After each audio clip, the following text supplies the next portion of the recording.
Buongiorno e buon lunedì amici telespettatori, ben ritrovati con la rassegna stampa di Calcio Napoli 24 TV, l'indomani del successo ottenuto dal Napoli a Cremona contro il Cremonese per 4-1 che ha spinto gli uomini di Spalletti in vetta alla classifica solitaria in Serie A, arrivata anche l'ottava vittoria consecutiva per un Napoli davvero da record tra Coppa e campionato. Tra poco leggeremo tutte quelle che sono le analisi del giorno dopo, concentrandoci anche sulle pagelle dei singoli e tenendo a mente anche la questione infortuni, da valutare le condizioni di Rachmani e il recupero di Victor Osimhen in vista poi dell'impegno di mercoledì in Champions League contro l'Ajax allo stadio Diego Armando Maradona, con il Napoli che va a caccia della qualificazione matematica agli ottavi di finale. Buongiorno a tutti voi da parte di Riccardo Catapano, con me come di consueto c'è il nostro Emanuele Bernardo in cabina di regia, che saluto e ringrazio, e grazie ad Emanuele direi di andare subito al touchscreen per visionare quelle che sono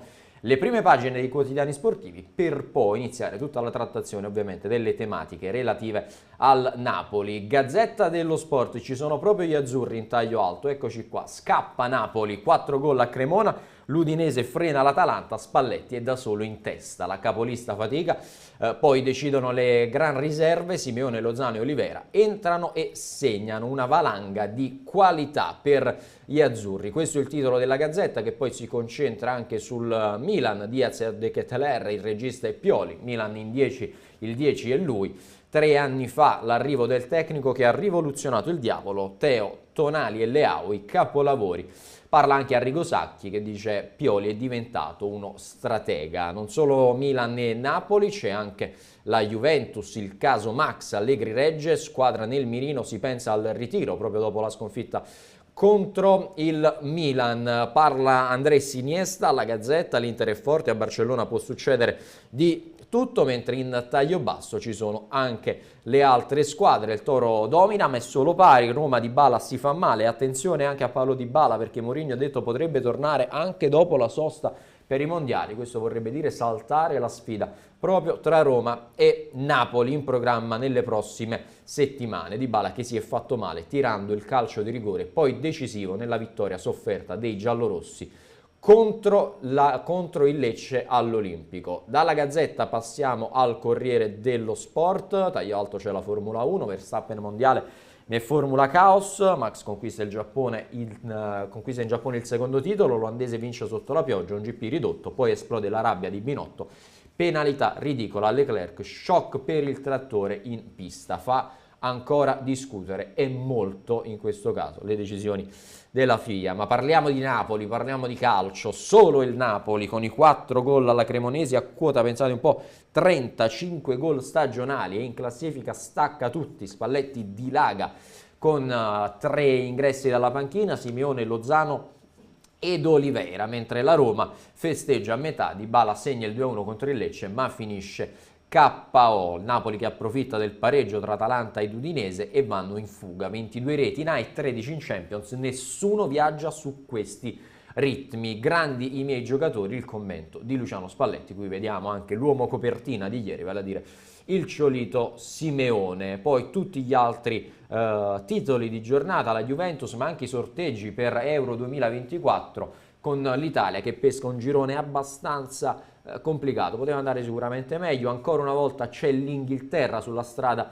degli azzurri, campioni in carica. Insieme all'Inghilterra nel girone C ci sono anche Ucraina, la Macedonia che è stata giustiziera proprio dell'Italia ed infine c'è Malta, ricordando che si qualificano le prime due, la terza invece va a fare i playoff con l'Italia che è già qualificata matematicamente proprio per i playoff grazie alla Nations League. Dal Corriere andiamo su Tutto Sport, il Torino pareggia ma Cairo perde, l'1-1 contro l'Empoli, dominio totale, tante occasioni sprecate, poi arriva il pareggio sul finale fortunoso di Lukic dopo la rovesciata di destro. La Juventus, Allegri Juve, si vota la fiducia, la società va avanti con Max che però deve ridare alla squadra autostima.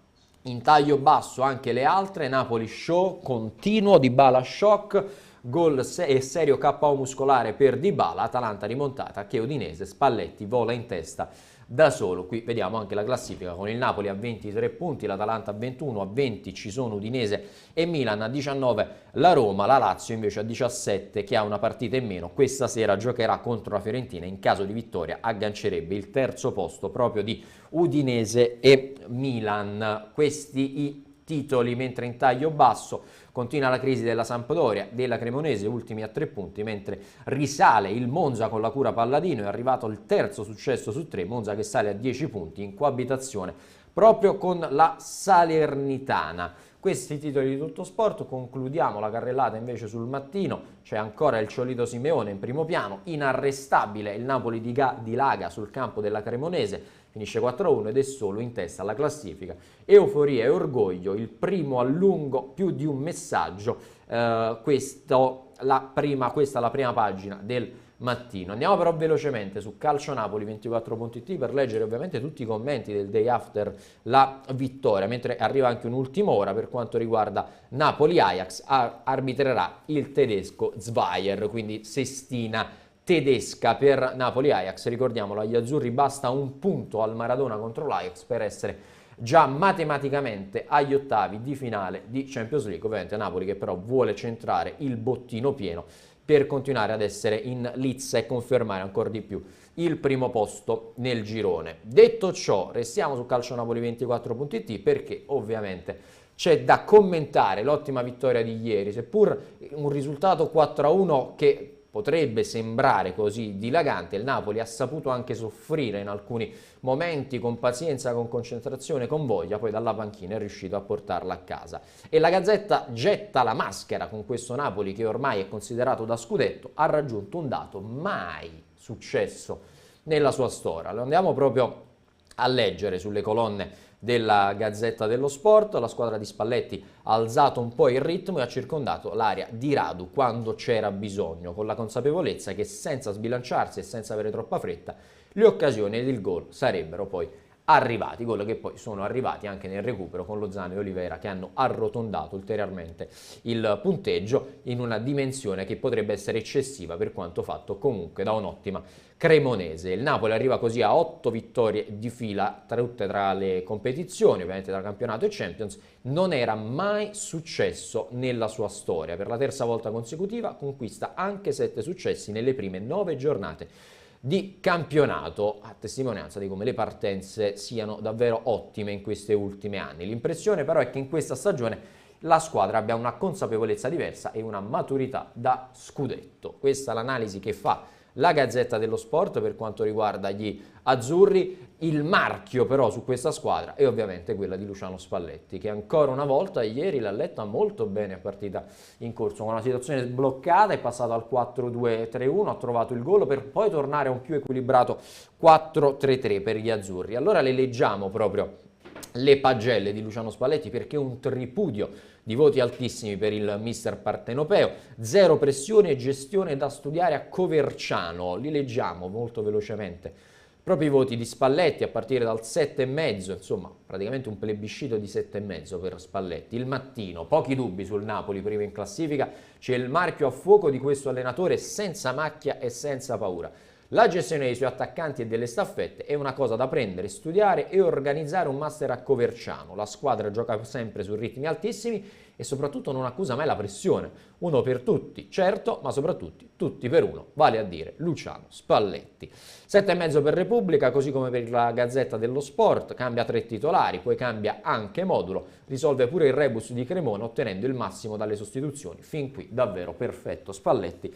7,5 per concludere anche sul Corriere dello Sport, la cambia con gli interpreti, con le scelte del modulo, con un calcio che abbaglia nei 15 minuti che la chiudono. Quindi applausi assolutamente a Luciano Spalletti, così come gli applausi poi arrivano anche per l'ombre del partito, vale a dire il Ciolito Simeone, che ancora una volta entra dalla panchina e risolve la pratica. È come se fossero in due al momento del cambio, decisivo, voti altissimi anche per il Ciolito. Spuntano gli 8 del Mattino e del Corriere dello Sport, il 7,5 della Gazzetta e il 7 poi di Repubblica per l'argentino. L'ombre del partito dalle sue parti direbbero così, con un Simeone che, aggiungiamo, continua a sognare anche a questo punto la convocazione ai mondiali, ha un mese di tempo per convincere il CT Scaloni. Se continua a far così bene, perché no? Perché non sognare anche per il centravanti partenopeo? Lui è uno di quelli che quando entra in campo ci mette talmente tanto entusiasmo che è come se al suo posto ce ne fossero due.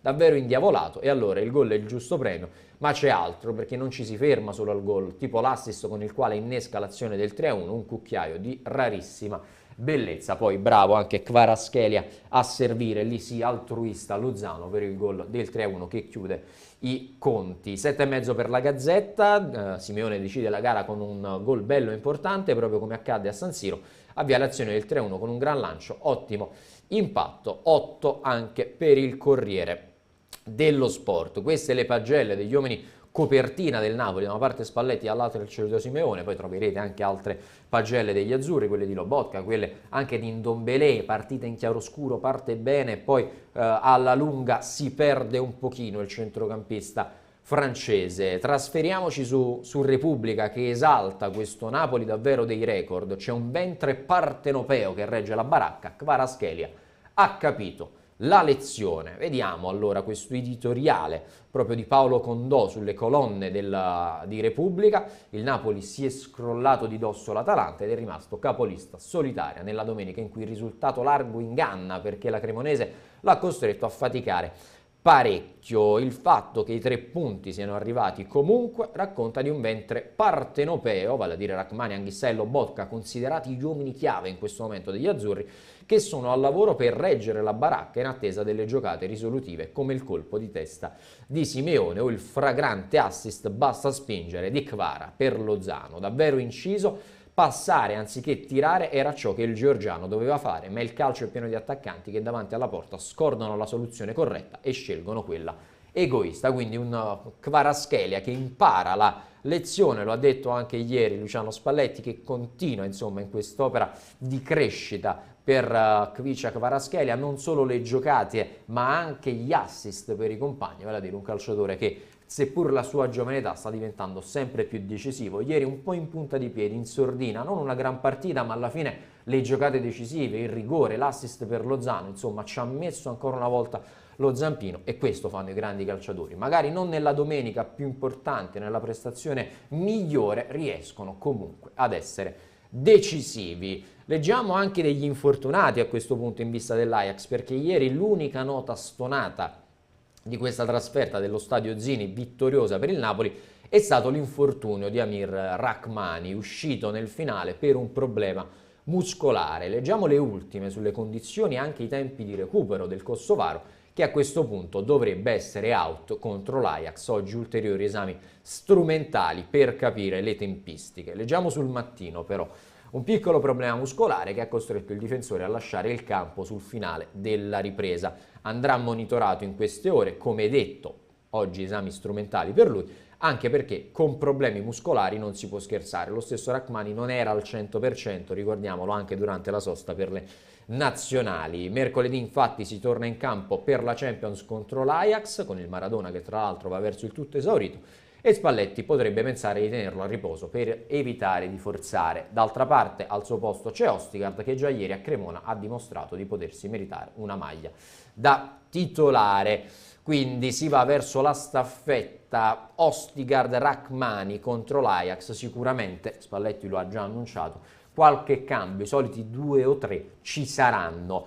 E occhio che contro l'Ajax torna anche questo signore qui, vale a dire Victor Osimhen, e adesso sarà un problema, tra virgolette, di Spalletti andare a gestire gli attaccanti, perché Raspadori fa bene, seppur ieri un pochino più in ombra Jack, Simeone entra ed è decisivo, ma adesso bisogna capire con Victor Osimhen come ricambiano le gerarchie. Lo sappiamo che Osimhen è il centravanti titolare di questo Napoli, però insomma Spalletti dovrà saper gestire ed anche andare a studiare e leggere le partite per capire quali saranno le caratteristiche migliori per andare ad affrontare gli avversari. Intanto Repubblica annuncia che il nigeriano è di fatto guarito e sarà disponibile proprio contro l'Ajax, chissà se dal primo minuto o a partita in corso, ricordando che poi nel weekend ci sarà la sfida sempre al Maradona contro il Bologna, altro appuntamento da non fallire.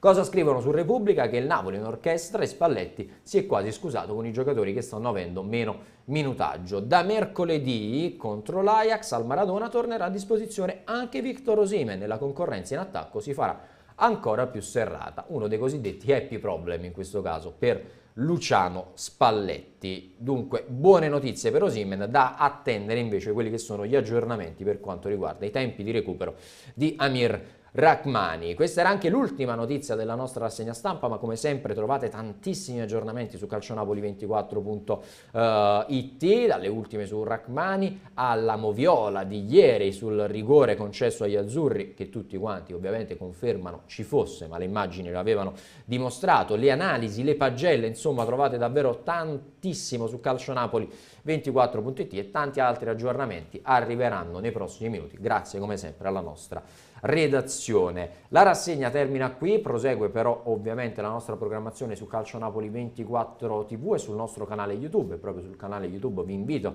ad iscrivervi, a lasciare anche un like alle nostre dirette, ai nostri aggiornamenti. Come vi dicevo, poi dalle 12 alle 14 saremo nuovamente live con Calcio Napoli 24 Live per andare ad analizzare tutto ciò che è successo ieri, riascoltare le voci dei protagonisti, le conferenze stampa e iniziare anche poi la marcia di avvicinamento alla gara di mercoledì sera contro l'Ajax in Champions League, che può valere gli ottavi di finale matematici per gli azzurri. Termina qui la rassegna, grazie ad Emanuele Bernardo in cabina di regia, un saluto e un ringraziamento a tutti voi da parte di Riccardo Catapano, che vi augura una buona mattinata e una buona settimana su Calcio Napoli 24 TV. Ci vediamo più tardi.